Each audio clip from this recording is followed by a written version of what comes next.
అంటే పాకిస్తాన్ ఏం చేస్తోందంటే కొద్దిగా షాక్ పెంచితే ఇండియా ఎట్లా రియాక్ట్ అవుతుంది, ఇంకొంచెం షాక్ పెంచితే ఇండియా ఎట్లా రియాక్ట్ అవుతుందని వాళ్ళు మన మీద చేసేటటువంటి చర్యలను అలా పెంచుతూ పోయారు. 2000 చివరికి ఉరీ దాడులు జరిగిన తర్వాత భారతదేశము మన సైన్యము సరిహద్దు దాటి పాకాక్రమిత జమ్మూ కాశ్మీర్లో ఒక 20-25 కిలోమీటర్ల లోపల దాకా వెళ్ళి దాడి చేసి వాళ్ళ స్థావరాలని ధ్వంసం చేసి తిరిగి వచ్చింది సర్జికల్ స్ట్రైక్స్.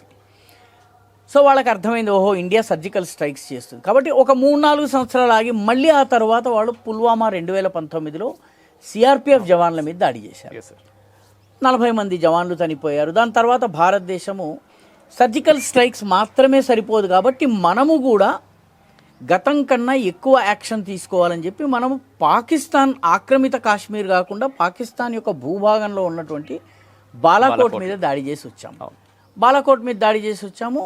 సో పాకిస్తాన్కి అర్థమైంది ఏంటంటే మనము ఇంత కొడితే ఇండియా ఇక్కడికి వస్తుంది, మనము ఇక్కడికి వెళ్తే ఇండియా ఇక్కడికి వెళ్తుంది. సో ఆ తర్వాత 6 సంవత్సరాలు ఆగి 6 సంవత్సరాల తర్వాత మళ్ళీ ఒక అటాక్ చేసి చూద్దామని వాళ్ళు పెహల్గాం దాడి చేశారు.